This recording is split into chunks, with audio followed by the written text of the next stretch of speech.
This program does not provide medical advice. We assume no liability for the information provided on MindForce Radio. Please consult your physician before beginning any exercise or nutrition program. This is Roger LaPointe, and I have known Bob Whelan for many years at this point, and he is one of the most intense individuals you will ever meet. Go MindForce Radio.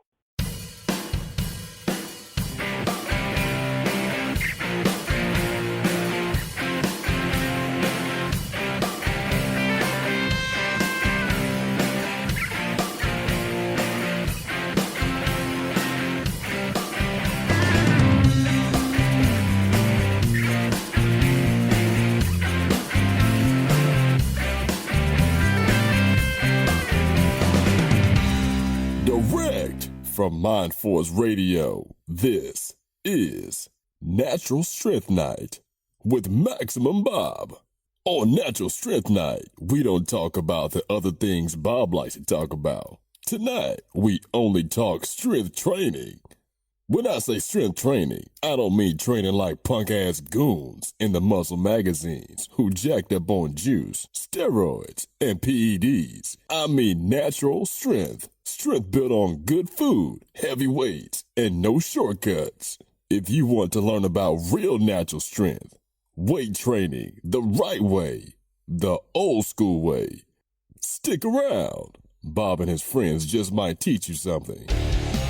He's here, the host of Natural Strength Night, Maximum Bob Whelan.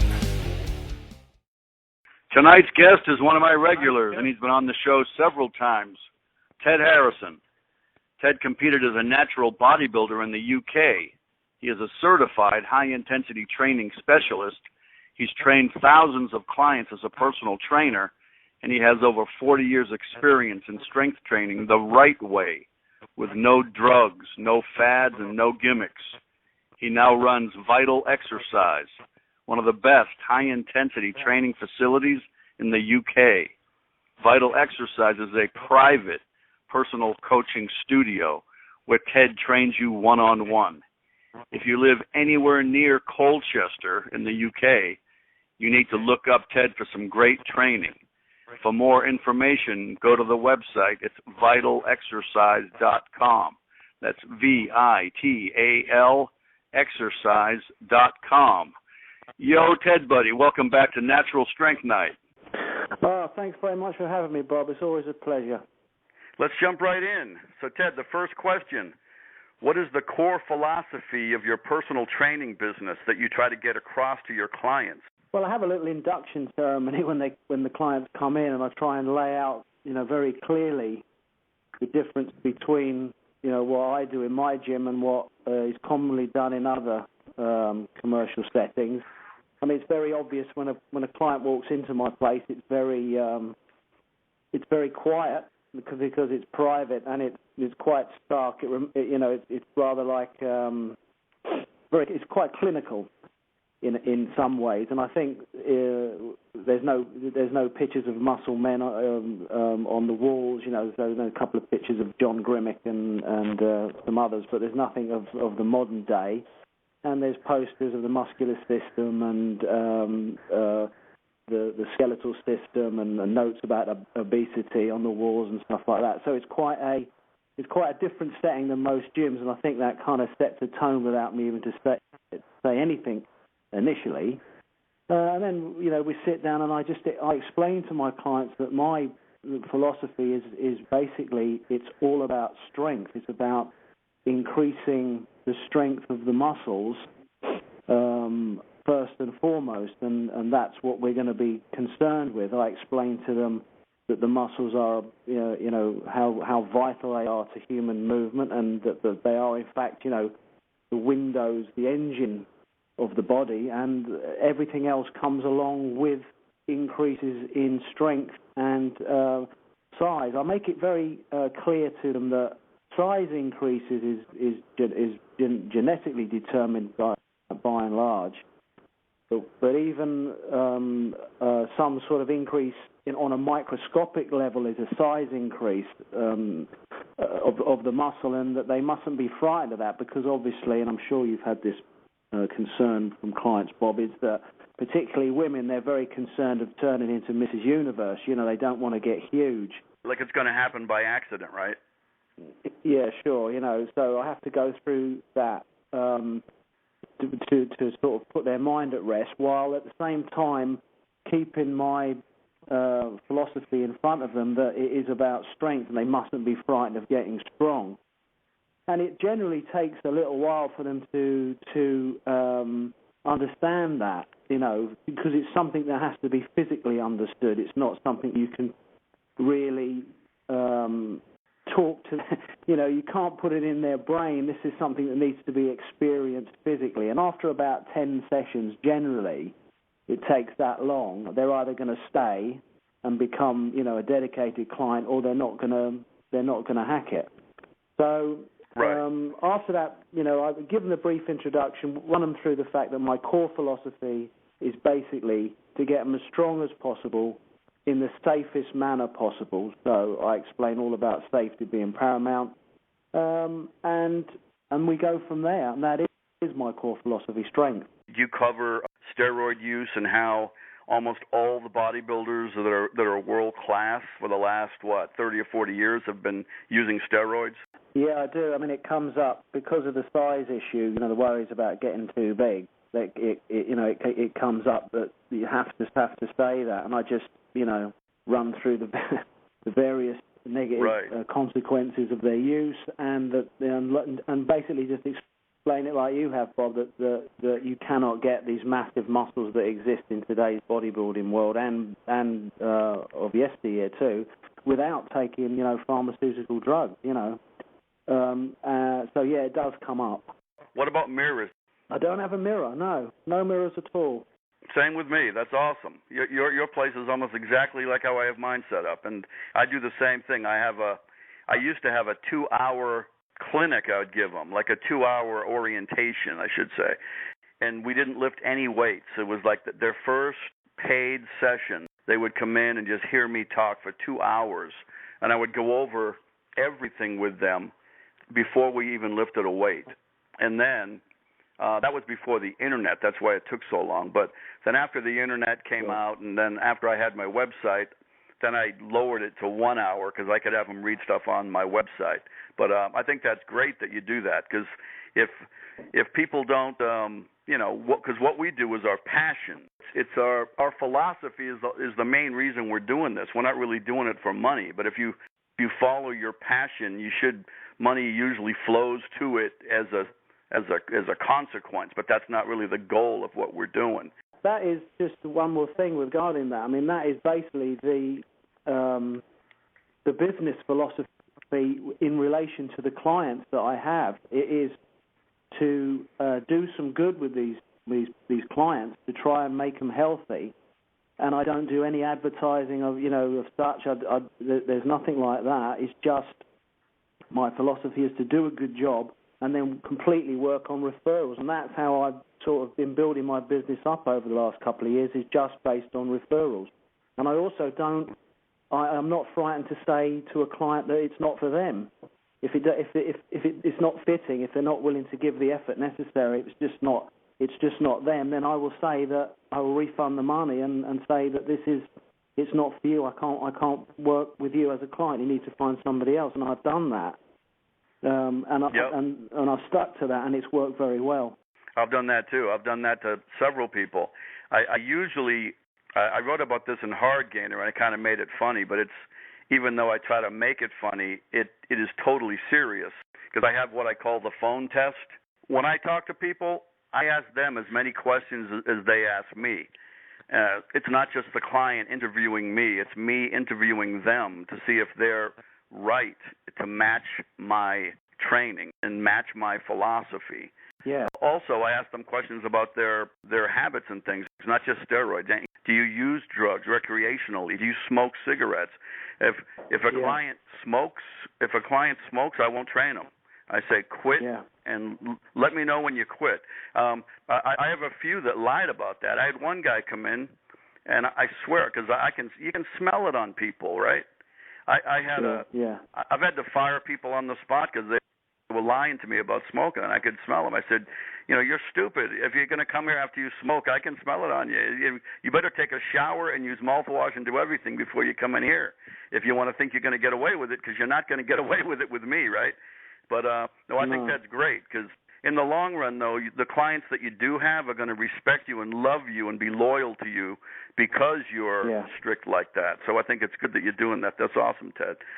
Now, the next question is, in the entire realm of physical culture, who influenced you the most and why? Well, I mean, Arthur Jones, of course, was a tremendous influence.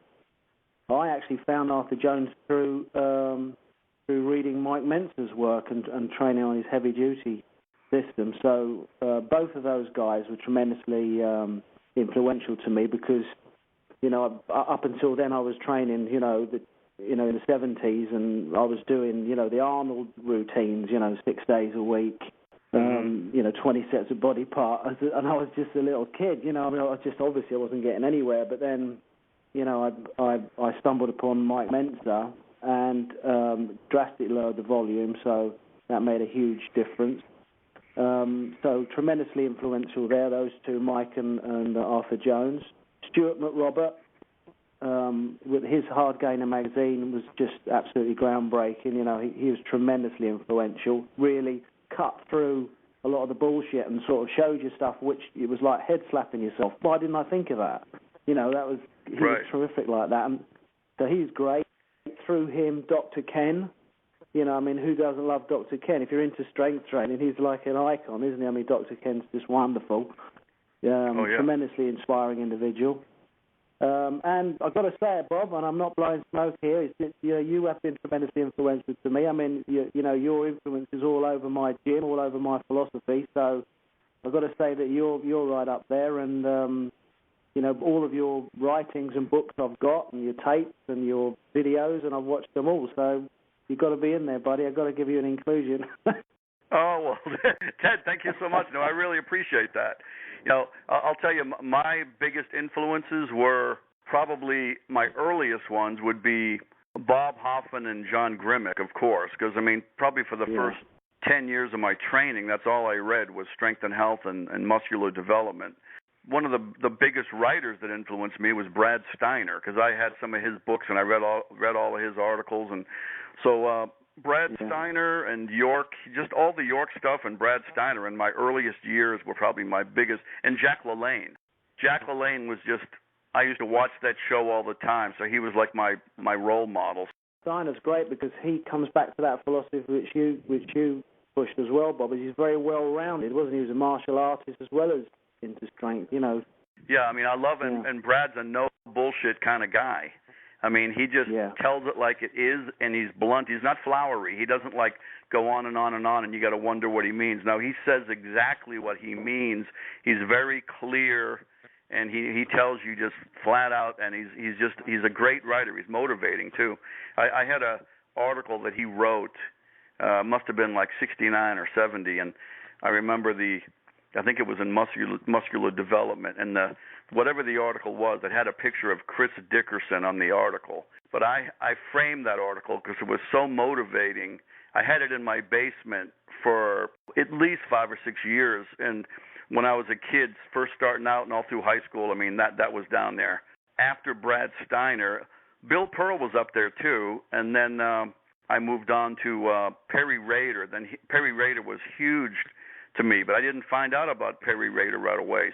Probably my first 10 years or so, it was mainly York and Jack LaLanne and Brad Steiner and Bill Pearl. But then when I was in the Air Force, a guy told me about Iron Man magazine. I never heard of it because, it wasn't on the newsstands. So I signed up based on this friend of mine in the weight room in 1975 at Castle Air Force Base in California. And then, man, once I signed up for Iron Man, that was it. I mainly read Iron Man after that until 86 when Perry sold the magazine. Then it went downhill, and I stopped reading it after that. In terms of influence, I wish I'd have done it your way, because I think the Iron Man and we had Strength and Health over here, but it's all black and white, and it was compared to Weider's magazines, they were quite, Strength and Health was quite boring, really. But Right. In hindsight, I wish I could have laid my hands on some Ironman, because that's the way they were, a little bit more real, weren't they? You know, their information was a little bit more real. They talked a lot about squats, and, you know, there was lots of great articles about for drug-free trainees. They weren't ashamed of that. So yeah, that was a great magazine. Yeah. What about Health and Strength? I think that's still going. That's like the oldest continuing physical culture magazine in the world, and that's in your neck of the woods, right? Yeah. I guess that's what I did. I get it back to front there. Strength and Health and Health and Strength. Yeah, Health and Strength was the English one, wasn't it? Yeah. Yeah. Health and Strength is the English one, and that was first. Did you ever see that as a kid? No, it was around. You saw it. I mean, it wasn't like those days, was it, Bob? Nowadays, it's, you know, muscle magazines and, you know, are on every newsstand. But back then, it was, you never saw them as much, did you? There wasn't around. I mean, because you're always on the lookout, you see the odd one. It's such a long time ago now. But yeah, I mean, you used to see the odd one, but nothing like it is now. I was just lucky in 1964, I think when I was 10. You know, I was in this little drugstore called an Apothecary. It was in Sherburne, Massachusetts, about 20 miles outside of Boston. And I just happened to see this magazine, Muscular Development. And it was like the first year it came out, because that magazine just started in 64. John-Grimek on the cover. And I bought it. That really got me started, because from that point on, I started being interested in getting stronger with other things besides just doing push-ups. I mean, because my father had me doing push-ups and pull-ups. When I bought that magazine, that gave me the first motivation to start doing other things. And then I began lifting odd objects in my basement, because my father brought home stuff from work. He was an electrician. He used to sell scrap iron just to make extra money. So he would just bring home pieces of pipe and pieces of lead and all kinds of different things. He had some heavy stuff down there for a 10-year-old, you know, so I would be lifting that stuff at first until I got my first barbell. They don't understand, Bob, do they? A lot of the younger generation now, they don't really understand what it was like back then. You know, it was a different world, wasn't it? We had our own little cult. Yeah, because most people didn't know. Most people were ignorant about strength training, and the ones you did tell, you know, they were ignorant about it, and they believed all these rumors about it, and most coaches and most adults were against it. So you were kind of in a small little cult of people that did it. But actually, the brotherhood was better back then. Most people didn't lift, so when you found someone that did, you know, you felt like you were in a brotherhood. You know, like you're a lifter, man. You'd shake his hand and hug him, and we're in a brotherhood. You know, it's not like it is now. I mean, you go in the gym now, and they're full of a-holes. True, Bob. It's very true. You know, you didn't know as well what was going on. You know, anyway, all you got to do now is switch the computer on and go on the internet, and you know what's going on. But you know, throughout strength training, bodybuilding, and, you know, strongman, whatever you want, it's just a click of the switch now. But back in my day, and yours, Bob, it was like, you just didn't know. You had to wait for the magazine to arrive, and it was, you know, in England, that could be 3 months after the event, you know, whatever it was.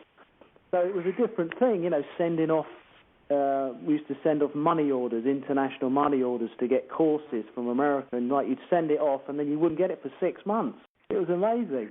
Yeah, I remember how happy you were when you got that magazine. I mean, I remember when I used to wait and get Iron Man in the mail. I think I was in California, then in Germany, and I remember I was so happy to get because I think it didn't even come out every month, did it? It came out every other month or something like that. But it's when it finally did come, it was the happiest feeling when you got that in the mail and you opened that envelope. It just it was so great. Yeah, it was just, I read every single word in that magazine, and I read it over and over and over. And I was sad when I read it all. I was like, oh, shit, I got to wait now another 2 months to get another one of these. Yeah. Iron Man is where I got influenced to really cut back my training, because Perry Rader, I got to give him all the credit, because he kept saying over and over to cut back to twice a week. And then as soon as I did that, I got a lot stronger. Ted, let's go to the next one. What is your belief? Do you believe you should supplement your strength training with a little bit of cardio? If not, why not? I'm quite a big believer in high intensity interval training on on a bike or an Airdyne or something like that. I think that works a lot better, in my opinion, for fat loss and for overall cardiovascular conditioning, it works a lot better than long steady state work. There is the harder the muscle works, the greater the demands it will place on the heart and the circulatory system. So you do get a tremendous amount of metabolic conditioning, cardiovascular conditioning, just from strength training. When you think about it, everything services the muscles. The muscles are driving the action, and the harder the muscles work, the harder everything's going to have to work to do that. There isn't. It seems to be that the current thinking is that there isn't really, there isn't a separate pathway, just a separate cardiovascular pathway. They're all of these, aerobic pathway and the anaerobic pathways are all interjoined and entwined. So with that understanding, I think people are coming to, and I certainly am coming to the understanding that you don't need, 30 minutes 3 or 4 times a week of steady state cardio, but the fat loss that you get from high intensity interval training, I don't think that can be duplicated by just strength training. I think that hitting the bike a couple of times a week for 4 or 5 30-second spurts with an appropriate recovery, I think that has a tremendous effect on fat burning. So I'm not knocking it. I don't do it personally, and I don't recommend my clients do steady-state cardiovascular work, but we do work on the bike. We do high-intensity interval training on the bike, so that's where I stand on that, really. The cardio I recommend to my clients is the same thing you just said. It's shorter and higher intensity. Like on the Stairmaster, I would set it on interval. I think adding a little bit of that can be helpful, especially when you get older. If you were going to describe my philosophy, the one I'm closest to would be probably what people call HIIT, and I think you too. But even the word HIIT was made wrong because they left out the most important word, strength. I mean, it should be HIST. It should be HIST, not HIIT. They left out strength. It should be high-intensity strength training, right? You got the HIIT guys and you got the slow guys, and they never mention poundage. Most of them don't anyways. And you got, the Bowflex commercials with the skinny, weak-cut guys that have just good abs and a tan, not much muscle. Yeah. They're just like male models, good abs and a tan. Then you go to the light kettlebell crowd who think they're doing strength training. All they're doing is juggling light kettlebells. They're not heavy kettlebells like the old-timers. They're light kettlebells, and they kind of weasel their way into strength training. That's not strength training either. You got just a lot of, just about everything in the field practically is trying to weasel their way into strength training. Somebody wrote on your page about boot camp training, and they were trying to call it strength training, and I loved your answer. There's a difference between resistance training, isn't there? Resistance training and strength training. We have a lack of a definition. I think in some respects, is not doing any of us any favors because if you can get resistance from your body weight, a rubber band, a sandbag, light kettlebell. That's resistance, some kind of resistance to work against. If it's progressive, though, we'll be back with more right after this.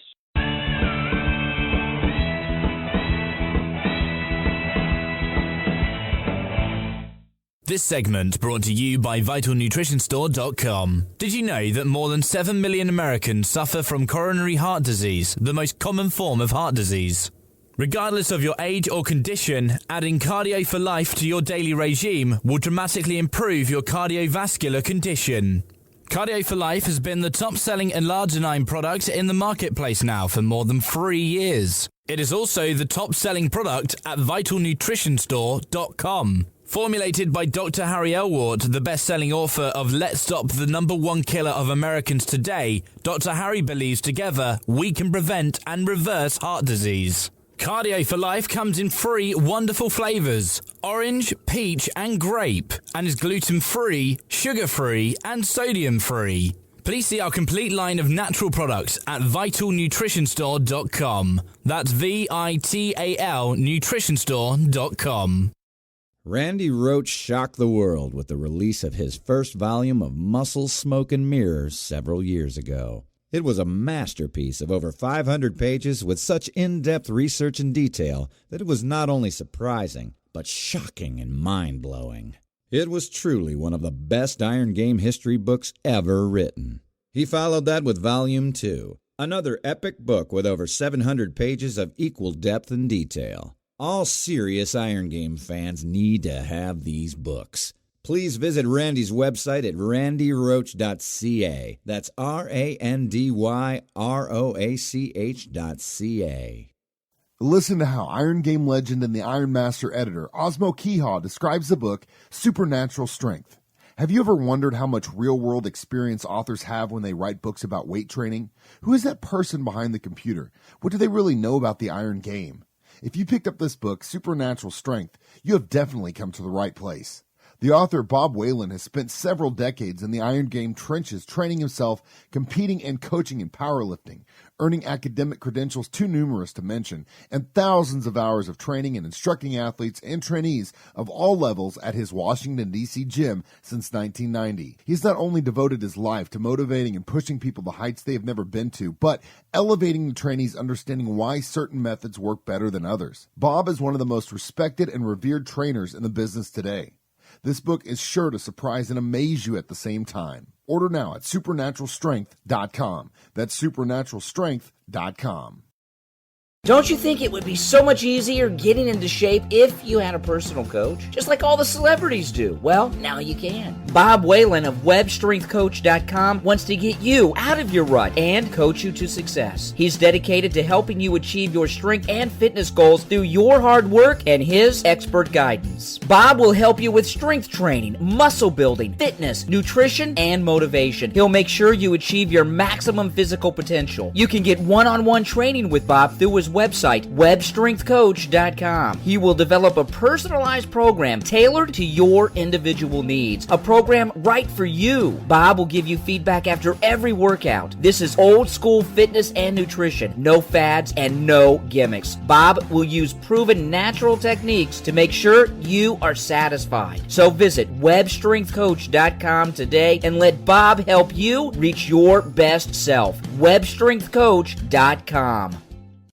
Do you enjoy history without social engineering? Reading about our founding fathers? Economics from a capitalist perspective? Wisdom from modern patriots? Welcome to UncleSamBooks.com, where virtues like rugged individualism, hard work, and the American dream dominate.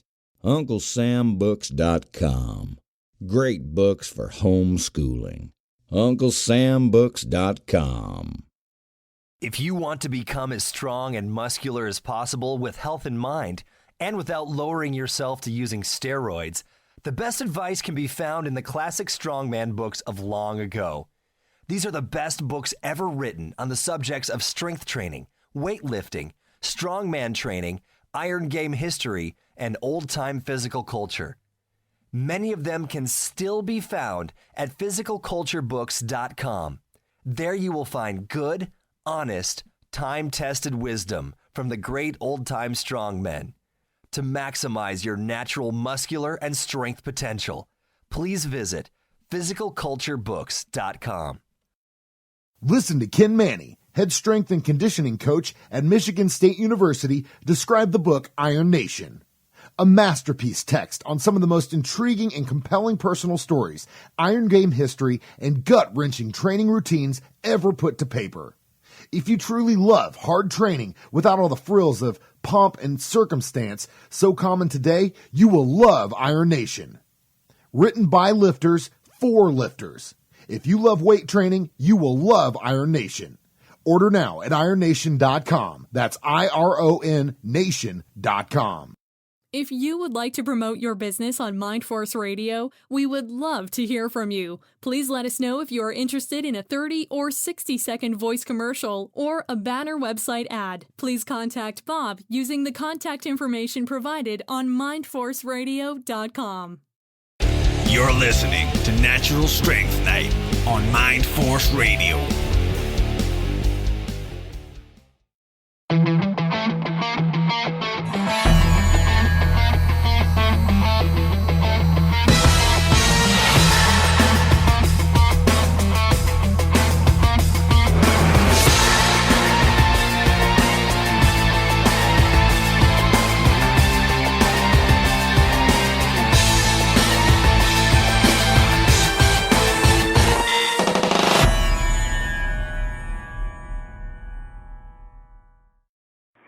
Yeah, to me, you know? They mean the same thing. Usually when when someone says they're doing strength training to me or they're doing resistance training, I pretty much view it as the same thing. The average person, like, you know, when they call you about training, they don't even know what strength training is. And even resistance training, they don't really know what it is. The whole principle of what makes it work is the progression, right? Even if you're going to call it resistance training, if you don't increase the resistance, what's the point? You know, if you're going to just use the same resistance, it's not really going to work. But so you can talk about tension all you want. You can talk about going to failure all you want. You can talk about time under load all you want. But if you don't increase that load, what good is it? You're burning calories. Yeah, you're burning calories. Yeah. And they assume that the very act of working against resistance has some sort of toning effect on the body, you know, without the need for progression. You know, that if you get down and you can do 50 push-ups and you just keep doing 50 push-ups, they think, you know, the average person would think that is enough, and that will make you, you know, a lean, toned sort of physique. But of course, as we know, that isn't true. That isn't true. You know, you need to be continually overloading the body in a safe and progressive manner. That is strength training. I really do think a lot of this is to do with a lack of clear definitions. It's like we need to come down on the side of one thing. It's the same with high intensity training. You know, we need to come down very sort of. It probably never happened, but to come down on something. No, this is strength training. Working with, you know, something that allows you to progressively increase the load, and, you know, to get a very clear definition. They just don't emphasize it enough.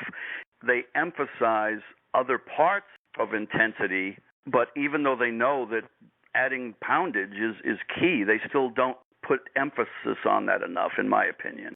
To me, that's the key. I mean, the brotherhood of iron that makes us all united. If you lay on the couch and do nothing and you go do push-ups, well, you're going to get stronger.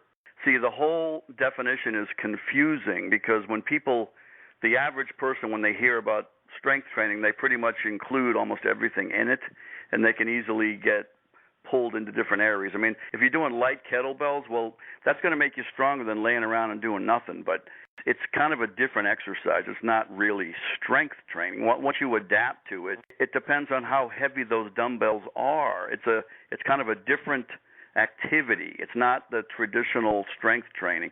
And if you're doing just calisthenics, you'll get stronger than laying around and watching TV, but you're going to plateau out pretty quick because it's only your body weight. You're not increasing the resistance.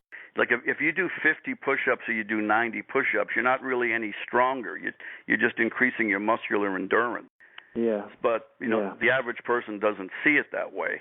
It's just like if you're going fishing and you're pulling in a fish and you got a fishing line and it's tested at, let's say, 100-pound test. That's how strong the line is, and you can pull in fish all day under 100 pounds. It doesn't matter if you pull in 100 fish that weigh 80 pounds. You're not really testing that line because it's under the limit of that line. You can do light stuff all you want. That's why the whole definition of strength training makes people get confused because they're losing the focus of what strength training is. The poundage is strength training. That's what it is. It's not about how many times you can do it, how slow you can do it. The next one, I know there's lots of good information. Like, we just had Bill Pache on the show, and one of the best sites is Cyberpump, and I think mine's one of the best, naturalstrength.com. So not all the sites out there are trying to rip you off and give you false information. But what do you think about social media today and its role in strength training information, both positive and negative? Well, I guess much like the last question, it's kind of muddy, really. It's muddy waters because some of it is tremendously beneficial and educational, and some of it is bullshit. When you have sites out there and you've got guys who have been in the game for 5 years or sometimes a lot less than that, and they're bringing out, spiral-bound books or downloads for your computer, and they're selling them to people for $50 and $60, $70 a time. I think that is really a black mark against that form of strength training advertising. It's very bad, and kids are getting ripped off by that kind of thing. They're getting ripped off a lot by supplementation as well. The trouble with having such an enormous amount of information is it's tremendously confusing, and it's very confusing if you don't know where you're coming from in the first place. What that has enabled people on the internet to do, marketeers and some unscrupulous people on the internet, is taking advantage of people's ignorance, selling them stuff that they don't need, supplements or information in book form or downloads at enormous prices that these kids just don't need. Anyone can be an expert on the internet, you know. So it's very dangerous in that respect, and can be almost criminal in its usage, and I'm very concerned about that. But on the other side of the coin, we also have tremendous lots of, like you say, your site and Bill's site, and many others of quality. Not as many as the bad ones, unfortunately. But so it's a mixed blessing. That's how I could sum up social media. It's a mixed blessing. What is the essence of your diet now? I saw your picture recently. You look pretty good. I mean, you look cut. You have low body fat. Remember that picture you sent me recently? Oh, and it was didn't you have a birthday recently or something? Yeah, I was 53. I think it was on May. You said something like, "I look good for an old fart," or something like that. But it's no. But you I had a birthday recently too. I just turned 60 in August. But you look really good. What do you do nutrition-wise to keep your body fat so low? I eat pretty clean 6 days a week, and then I eat what the hell I want on a Saturday. So I eat clean from Sunday through to Friday, and then Saturday I eat what the hell I want. That's how I work it, and I just eat normal food. You know, I don't eat as many carbohydrates as I used to now. I've knocked out bread more or less. I don't eat bread, and I think if I could just give one thing that's enabled me to keep muscle mass and reduce body fat, it is not eating as much bread. You know, I don't really eat bread anymore. That, and I tend to keep my protein a little bit higher than I used to. I was always eating around 80 to 90 grams of protein a day, and I've now gone to about 150. So I do eat a little bit more protein. Do you eat much dairy? I eat Greek yogurt for dairy. Yeah. Yeah, I do too. I like Greek yogurt. I think that's great. It makes a great dessert, doesn't it? And you can mix your protein powder in it and with some strawberries. It's great. It's very flexible dietary ingredient. But yeah, I mean, I just eat clean, Bob. You know. Are you a high volume water drinker, or some people drink extreme amounts of water, like Bill? Remember we were joking about. I said you must have to piss like a racehorse. I think he drinks like 2 gallons of water a day. But it works for him. Look at him. He's ripped like Clarence Bass. You know, how much water a day do you try to drink? I always start the day off with 2 glasses of water before I do anything. You know, I like my coffee in the morning, but I always drink 2 full 8-ounce glasses of water in the morning, and then I just drink water throughout the day. You know, I don't carry a water bottle with me, but you know, I have water in the gym where I'm working. So yeah, I really drink by thirst, and I guess just growing up with that information of 8 glasses of water a day, which we all grew up with in this game, I guess I hit that pretty. I don't like to be too far away from a drink of water. What do you recommend for people if they get stale or they want to change their routine too much? If you really want to keep track of your progression, how often do you tell someone just asks you for advice how often to change their routine? I think the first thing that's necessary is to keep good records. I think if you've got good records of exercises, sequence of exercises, and the weight being lifted and and the number of repetitions being performed, that gives you a good metric which you can change your training around. So you've always got that to refer to. You can, for instance, if you've been doing the bench press for 3 months and you're sick of it and you want to change, and then you want to change to the dip, you want to do dips for a change, then you can refer back, and this is what I do, and you can refer back to your notes and see the kind of weights and repetitions you were using, and then you start off light for a couple of weeks and gradually increase the weight until you're hitting those kind of numbers again. So you're not just throwing pebbles at a wall. You know, you can change your routine, providing you've got some kind of adequate record keeping which will allow you to judge those changes by. I believe that change is necessary. I think and the more experienced you get, the more easier it is to work change in to your routine without making a mistake. I think if you are a beginner or an intermediate, you need to give a routine time to work. You know, you must allow the poundages to creep up. You know, you've got to get in there and do the work regularly, grind away until you've got a base.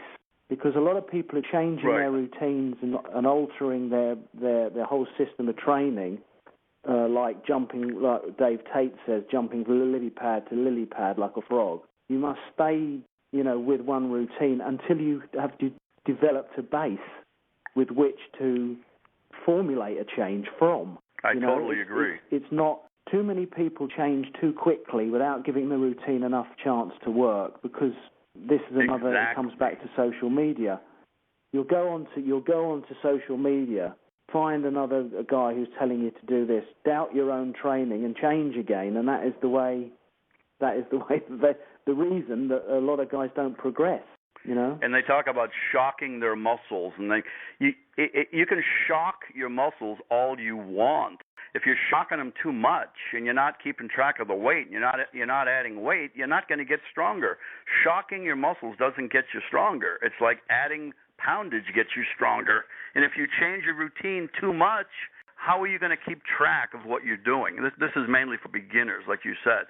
Like once you've been lifting for 10 years or more and you pretty much know what you can do and you can check, you have a long history of your records, then it's not as important for those people. But if you're a beginner especially, you have to keep track of your notes and your progression, and you also got to keep track of your sequence. You can't change the order around either, because, you know, let's suppose you're trying to measure your military press and you're doing it near the end of your workout or at the beginning. But if you change the order and you have no set way of doing your routine, if you just change it every time, it's going to be drastically different if you're doing it at the beginning or at the end of the workout. You know, so I usually tell beginners, yeah, it is good to change your routine, but I would give it 3 or 4 months before I change it. You know, you got to give it time to see it work. Maybe once a month you can have a change of pace day, like a 50s day or something like that. But I would say for the most part, keep it the same for 3 or 4 months and then change it. And we get time for one more question. What do you think the biggest mistakes are that your clients make regarding nutrition? If they're over fat and they're struggling to lose weight, I find it very, very obvious when they talk to me now that you've got 2 food groups which are adding unnecessary calories to their diet, and that is alcohol and bread. There's too much wine being drunk every night, 2 and 3 glasses of wine every night, sometimes a bottle of wine. And bread bread's a great thing. I'm not knocking bread, because it has fed people who couldn't afford a decent meal for years. I ain't knocking bread. But it's unnecessary in a diet where somebody's trying to lose weight. It doesn't really bring anything to the table, to use that metaphor. Bread doesn't. Mm-hmm. So if I don't give dietary advice to my clients except for that. Stop drinking so much alcohol and stop eating bread. And when I tell them that, the weight begins to fall off them within like a week or 2. No, you're exactly right. With my clients, it's the same way. I usually tell them at the beginning, I can't promise you anything regarding fat loss. It makes it more complicated. Unless you're going to go home with them and they're going to hire you to be a security guard and stand in front of their refrigerator, then you can't be responsible for their fat loss, because all you can do is make them work when you see them. I usually tell my clients what I will do is burn calories. I will make you burn calories when you see me All I can do is be responsible for the 2 hours a week that I see you. So there's going to be, 150 or something hours when you're by yourself. You're going to have to, control the calories you put in. And like you said, usually the little secret, secret that people don't want to talk about is alcohol. You're exactly right. Because you can ask them about junk food, you can ask them about all these different things, but they don't want to talk about alcohol. And that's usually the one thing that people just don't want to mention to you when you give them that first orientation. It's the hidden little secret, right, Ted? Yeah, wine has become a big thing socially and within the house now. It's. I mean, again, I'm not knocking wine. I like a glass of wine, but when it becomes a habit of drinking 3 or 4 glasses of wine every night because it's an accompaniment to your meal, but basically you're getting half loaded every night, to help relieve stress or whatever problems you're going through. It's adding so many calories to your diet, as well as all the other detrimental effects it has on you. That really you need to find another way of stress relief. You should never be doing that, and that is, I see that a lot, and it is a bit of an undercover thing, Bob, with a lot of people. I mean, even myself. I mean, you get into the habit. A few years ago, I was in that habit. Drinking wine every night. I was coming in, and the first thing I'd do, I'd come in and have a glass of wine, and then I'd have another glass of wine with my meal. And a few months later, I had I'd never had a big stomach in my life, and all of a sudden I was struggling to do my belt up. It all adds up. So those things got to go. About the only alcoholic drink I drink right now is wine. It's been pretty much just red wine. I try to do, just like you have a day, you have like a garbage day or a poison day, one day a week when you can kind of eat whatever you want. I kind of have that too, and Saturday is my day too. That's my red wine day, Saturday. Yeah. I try not to have it at all the rest of the week. Yeah, that's right. Yeah, me too. Well, Ted, buddy, I just want to let you know it's always great talking to you. We have a bonding. I mean, it's easy to talk to you because, I mean, we pretty much have this, I think our beliefs are almost the same. And I love having you on the show. You always give rock-solid information.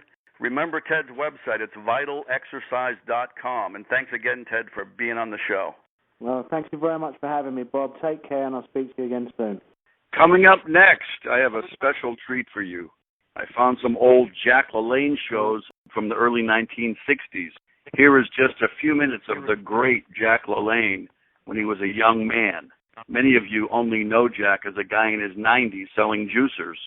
Not me. I grew up watching Jack when he was in his prime. The man was way ahead of his time and a genius. Listen to his wisdom from a half-century ago and enjoy. I'd like to chat with you for a few moments about something that's been on my mind for a long while. Have you noticed, I know I notice this all the time, when you're walking down the street, or perhaps you're in a streetcar or in a bus, you notice how the people in this great country of ours are so unhappy. You don't see very many smiling people anymore. People have lost the ability to smile. This is right. Next time you walk down the street or you're on a bus or a streetcar, you see what I'm talking about. You see the people with their long faces are out of condition, but they have everything. They have all the money in the world and all these modern conveniences. What's the matter with the people? Well, this is what I think. People have gotten so far away from the natural way they should be living that they have lost the ability to be happy anymore. I remember a few years ago, I was traveling down in South America, one of the Latin countries. And I went down visiting all the different parts, where the poor people are and the rich people. And I remember one day I took a streetcar ride, and I was down in the poorer section. And I'll never forget, the streetcar was real full. A lot of these people, their clothes were kind of tattered and torn. They didn't have any money. A lot of them had many, many children. I remember one lady in particular. She wasn't dressed very, very good, and her dress was torn, and she had this child with her. And she was nursing her child right on the bus. And you know what she did? She burst out singing. And everybody in the streetcar started to sing. I started to sing right along with them. I didn't know the words, I think, but I was just humming along. And everybody was smiling. Everybody was happy. Here are these people. They never had enough money hardly for food. They never knew what it was to have an automobile or any modern conveniences, radio or television or any of these things, not even enough clothes to wear. But they were happy. That's the important thing about life, students, is to be happy. What's the good of living? What's the good of making a lot of money? What's the good of having fine clothes and driving a fancy automobile if you're miserable all the time? And I am convinced if you will spend just a little more time trying to eat better, eat the foods in their natural state, because we have gotten so far away from our natural eating habits, it's pathetic. Eat more fresh fruit, fresh vegetable, lean cuts of meat. And another thing is to get more physical activity, because we know that this wonderful body of ours cannot be functioning right. It can't be happy, and it can't repair itself properly if you don't give it the right amount of exercise. And we also know if you don't get enough exercise each day, it affects your mind. Your mind worries. You have these tensions and frustrations that people have too much, and you're just kind of down in the dumps, and your body is hanging and sagging, your face is hanging and sagging, everything is down. It's not conducive to smiling and being happy. So please, let's get back the way nature intended us to be, with a smile on our face and enjoying all the wonderful things that we have in this great land of ours. Let's appreciate it 24 hours a day. I'm going to help you help yourself. Come on.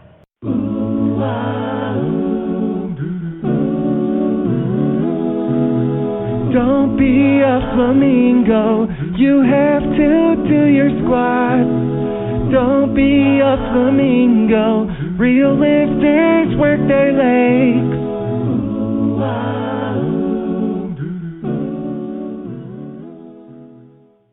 Hey Bob, it's Drew. I just wanted to say hello. It's been a while. I hope everything's going good.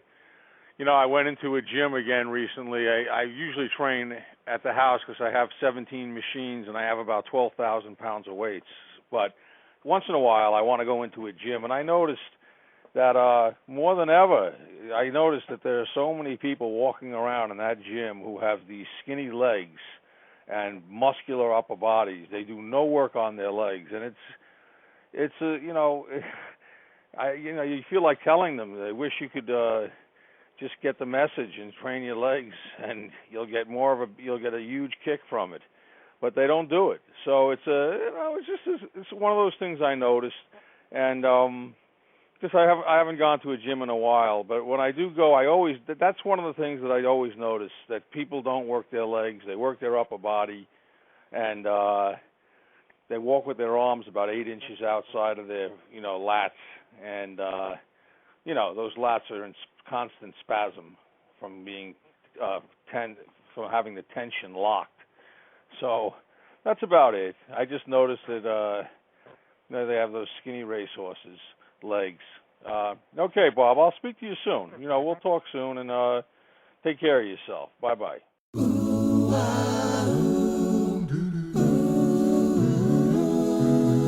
Don't be a flamingo, you have to do your squats. Don't be a flamingo, real lifters work their legs.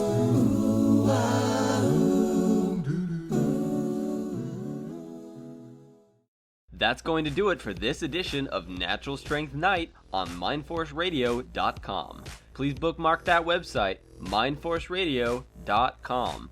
Bob is always looking for new writers for naturalstrength.com who are old school, hardcore, write with passion, and have a strong anti-steroid stance. He also wants your training questions so they can be answered on the show. Please send your articles and training questions to Bob at mindforceradio@earthlink.net. Thanks for listening. See you next time.